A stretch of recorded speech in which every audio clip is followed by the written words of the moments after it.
Chapter 1. The Evening When Everything Began. It is a quiet evening. The world outside feels far away, and I am alone in my room with a notebook, a pen, and a feeling I cannot ignore anymore. I sit down on my bed, open the notebook to a blank page, and suddenly I understand something simple. If I want to speak English, I must begin today. Not tomorrow, not when I feel ready, not when life becomes easier. Today. My English is not strong. My vocabulary is small. My grammar is rusty. My pronunciation scares me. But still, something inside whispers, "Start anyway." So, I listen. I look around my room. Everything is familiar, but tonight it feels different. My room becomes my first classroom. My notebook becomes my first teacher. My voice becomes my first tool. I write one sentence. I am learning English at home. The moment I write it, I feel a small spark inside me, a beginning, a promise. I whisper to myself, "Can I really do this?" And surprisingly, the answer comes back from somewhere deep inside. Yes, you can. I say it again, louder this time. I can learn English at home. These words feel strange in my mouth, but powerful in my heart. I take a slow breath and look at simple things around me. The lamp, the desk, the window, the door. I say quietly, "This is my lamp. This is my desk. This is my window. This is my door." The sentences are easy, but something changes inside me. I feel the language entering my life, entering my evening, entering my mind. I stand up, walk to the mirror, and for the first time, I try a real English sentence about myself. I say, "Hello, my name is..." My voice shakes, but I continue. "I want to learn English. I am ready to begin." I smile at my reflection, not because I sound perfect, but because I finally sound real. Tonight, I don't study rules. I don't memorize long lists. I don't try to be perfect. Tonight, I simply begin. And this small beginning is the moment that will change everything. Chapter 2. Turning my room into a classroom. The next morning feels different. I wake up, stretch my arms, and remember the sentence I wrote last night. I am learning English at home. The words follow me like soft footsteps. I sit up in bed and whisper it again. I am learning English at home. And suddenly, the day feels full of possibility. My room looks the same as always, but now I decide to see it with new eyes. If I cannot go to an English class, then my room will become my class. Every object around me becomes a small teacher, waiting to help me. I pick up my notebook and walk slowly around the room. I touch the cable and say, "This is my table." I open the window and say, "I open the window." I sit on the chair and whisper, "I sit on the chair." Simple, clear, real. Soon I begin to notice something. English is not difficult when I connect it to actions I already do every day. I write new phrases in my notebook. I stand up. I sit down. I open the door. I close the door. I take a pen. I write a word. These small sentences make the language feel alive. I am not learning from a book. I am learning from life. I find sticky notes in my drawer and decide to use them too. I write mirror, window, lamp, door on them and place them on objects. Now, everywhere I look, English meets me. It feels like my room is gently whispering new vocabulary all day long. I walk around again and practice more. I see the mirror. I turn on the lamp. I close the curtains. I clean my desk. At first, these sentences feel mechanical, like a new pair of shoes that need time to feel comfortable. But each repetition makes them easier, smoother, more natural. Then something unexpected happens. For the first time, I think of a sentence without forcing it. I look at my notebook and quietly say, I am studying English now. This is not just a sentence, it is the truth. My confidence grows a little, just a little, but enough to continue.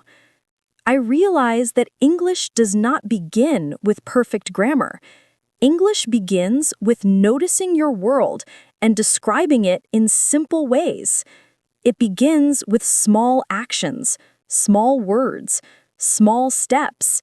It begins when you allow the language to enter your daily life, object by object, phrase by phrase. This room, my ordinary room, is no longer just a place to sleep. It is my training ground, my safe space, my new English world, and I am ready to explore it. Chapter 3. Letting my ears become my teacher. A few days pass, and something important becomes clear to me. Speaking alone is powerful, but it is not enough. My mouth needs practice, yes, but my ears need training too. Ears are the first door to a new language. Babies learn by listening long before they speak, and I decide to follow the same path. One morning, while drinking tea, I unlock my phone and switch the system language to English. Suddenly, everything changes. Settings, display, battery, update, notifications. These simple words appear again and again, and without effort, they start to stay in my memory. My phone becomes my first English environment. Then, I search for something easy to listen to. Easy English stories, slow English podcast, English for beginners. I find a short story. The speaker talks slowly. I wake up. I make breakfast. I go to work. Simple actions. Simple verbs. Exactly what I need. I let the audio play while I eat. I don't stop it. I don't rewind it. I just allow the sounds to enter my ears. Later, while cleaning the room, I play another audio. I don't try to understand every word. Instead, I focus on rhythm, melody, stress. I notice how the voice goes up and down. I hear the natural flow of English. This is new for me, listening without fear. When I walk outside, I put on headphones and choose a short story again. I listen to it 3 times. First time, for the general feeling. Second time, for understanding. Third time, for catching details. Every time, I catch something new. A verb I know. A phrase I heard yesterday. A sound that finally makes sense. My mind feels proud. My ears feel alive. Sometimes I don't understand much. Sometimes a whole sentence passes like wind. But I don't stop the audio. I remind myself, babies don't stop their parents and say, "Repeat, please." They just listen. And slowly, everything becomes clear. At night, before sleep, I play a calm English story. I close my eyes and let the words wash over me. I don't analyze. I don't translate. I simply listen. My brain does the work quietly, in the background. Day after day, something beautiful begins to happen. I start to hear English in my mind, even when the audio is off. Short phrases echo gently. In the morning, every day, I feel better. I go to the kitchen. I wake up early. It feels like English has moved into my world, into my thoughts, into my routine. Listening becomes my secret weapon. Listening becomes my daily habit. Listening becomes the quiet teacher that never gets tired, never judges, never pressures me. And the more I listen, the more I understand one powerful truth. Before I can speak well, I must learn to listen well. Chapter 4. Reading that teaches my mind to think in English. As my listening becomes stronger, I feel a new curiosity growing inside me. I want to see the language, not only hear it. I want to follow the words with my eyes, feel their shape, understand how sentences grow and connect. So one rainy afternoon, I open my phone and search for something simple. Easy English stories for beginners.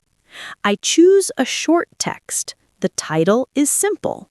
A Day in the Park. The sentences look friendly.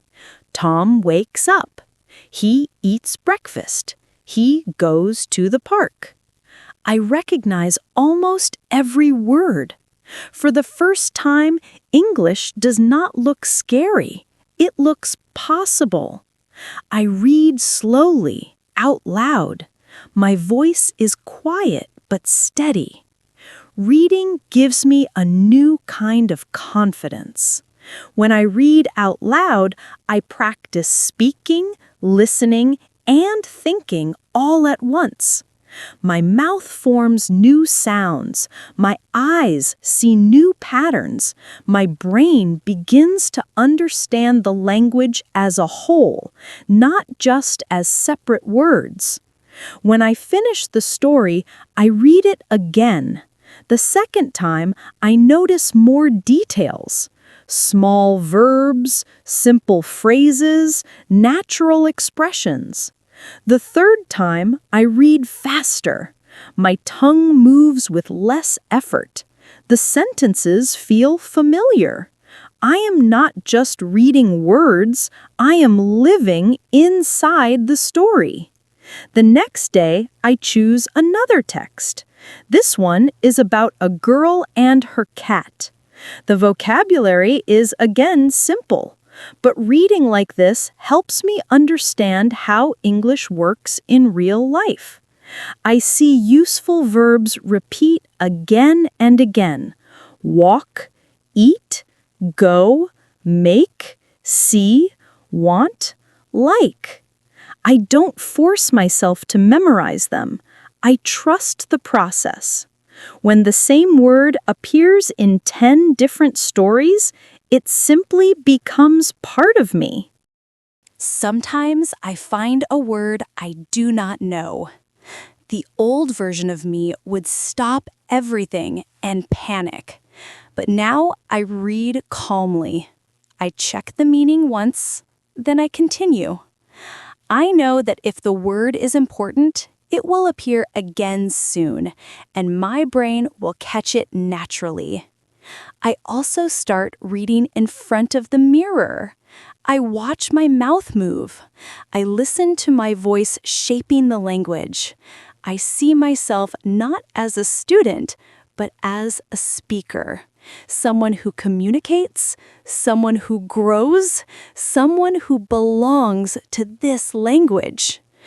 Reading changes something deep inside me. It slows my mind. It strengthens my focus. It gives me new words without pressure. It gives me new sentences without stress. Soon I feel the first real shift. I stop translating every sentence in my head. I start understanding the meaning directly. I begin to think in English for short moments. This is a small miracle. Every story I read becomes a new brick in the foundation of my English. Each page brings me a little closer to the person I want to become. Someone who speaks, reads, listens, and lives in English naturally. My room is no longer just a classroom. It is a library, and every story is a step forward. As my reading becomes smoother and my listening becomes stronger, I start to notice something important. The language is growing inside me, but my voice is still quiet. I can read, I can listen, I can understand more and more, but speaking still feels like the hardest part. My mouth feels heavy, my tongue feels slow, my confidence is fragile. So one evening, I decide to change that. I sit in front of the mirror again, the same mirror I used on my first day. But this time, I am not here to say simple sentences like, "This is a window." Tonight, I want to train my voice, not to sound perfect, but to sound alive. I open a short video on my phone. The speaker talks slowly about her daily routine. I wake up at 7. I make coffee. I read a book before work. I pause the video and repeat the sentence. I wake up at 7. My voice is soft at first, but I continue. I make coffee. A little louder. I read a book before work. A little clearer. I am not just repeating, I am practicing rhythm, stress, intonation. I am teaching my mouth to move like English, not like my native language. This is shadowing, and at first it feels strange, almost uncomfortable. But after a few minutes, I feel something shift. The sentences begin to flow smoother. My mouth remembers the pattern. My voice grows warmer. I whisper to myself, I can speak. I just need practice. Next day, I try a different video. The speaker describes her morning walk. I go outside. The air is fresh. I listen to music while I walk. I pause and repeat each line. I go outside. The air is fresh. I listen to music while I walk. My voice is stronger today. My fear is weaker. But the biggest change happens when I start talking without any video at all. I walk around my room and describe what I am doing. I open the window. I drink tea. I clean my desk. I sit down to study. These sentences are simple, but they connect my actions to English. I am no longer translating in my mind. I am living the language in real time. Then I try something new, telling a small story about my day. Today, I woke up early. I felt tired, but I made breakfast. I listened to a short English story. I learned a new phrase. I felt proud. I speak slowly, but I speak with purpose. Every sentence is a small victory. Every word is a step forward. I begin to understand that speaking is not about being perfect. It is about being brave. One day, while cooking dinner, I suddenly realize something surprising. I am speaking English without thinking. I am describing what I do. I cut the vegetables. I boil the water. I mix the soup. No pressure, no fear, no hesitation. My voice simply flows. This is the moment I understand. Speaking is not a test. Speaking is a habit. Speaking is a muscle. The more I use it, the stronger it becomes. My voice is no longer my weakness. It is becoming my greatest tool. Chapter 6: Building English Habits That Transform My Life. As days become weeks, I start to notice something powerful. Learning English is no longer just an activity I try to do. It is becoming a natural part of my life, a quiet rhythm that follows me from morning to night. I understand now that progress does not come from studying for 3 hours once a week.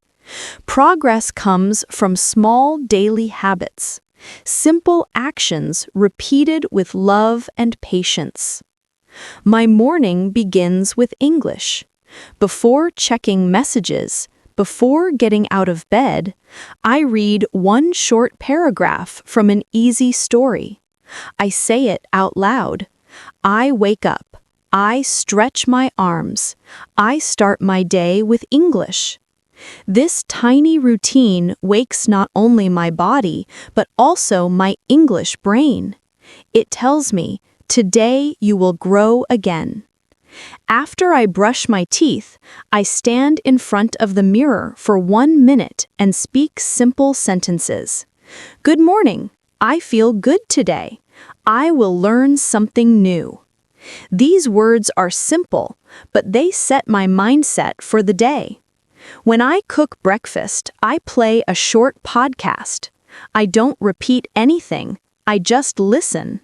My hands work, but my ears learn. The phrases enter my mind naturally. In the morning, after work, at home, on the weekend, my kitchen becomes my listening classroom. During the day, especially when I walk outside, I practice thinking in English. I describe what I see. The sky is bright. A woman is walking her dog.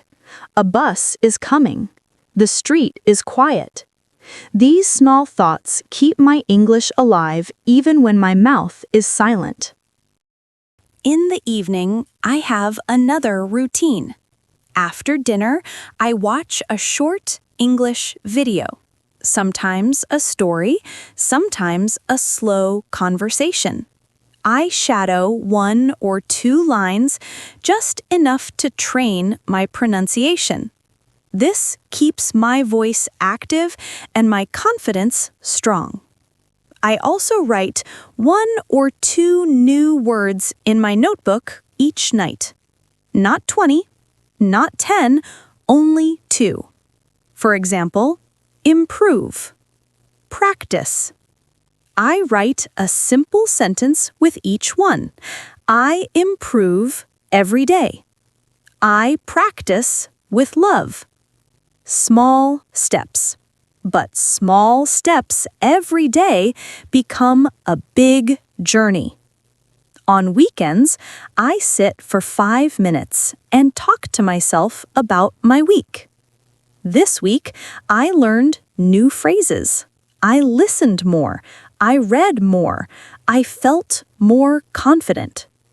Hearing myself say these words reminds me that I am growing, even if the progress is quiet. Sometimes I feel tired. Sometimes I don't want to study. But habits help me. They whisper, just 5 minutes. Just one sentence. And 5 minutes is enough. One sentence is enough because consistency is more powerful than motivation. Slowly, English stops being a task. It becomes a companion. A part of my morning, a part of my evening, a part of my thinking, a part of who I am becoming. I realize something beautiful. I am not just learning English, I am building a new version of myself, a patient version, a confident version, a version that believes in small steps, in daily habits, in quiet progress. Learning English at home is not a limitation. It is an opportunity to grow at my own pace, to practice in my own style, to build a new life, word by word. And every day, with every habit, I move closer to the fluent, brave, confident person I want to be. And now, as I close my notebook, I realize one powerful truth. Your progress doesn't come from perfect grammar or long study hours. It comes from small, consistent steps. From speaking, even when you feel shy. From listening, even when you don't understand everything. From reading even a tiny story every day. From choosing to show up for yourself. Your home can be your school. Your voice can be your guide. Your habits can change your future. So don't stop here. Keep practicing with us. Keep watching our videos. Keep growing day by day, word by word. Because you can learn English, and we will learn it together. Thanks! Please subscribe and like. Spin a new yarn with us every week. See you there!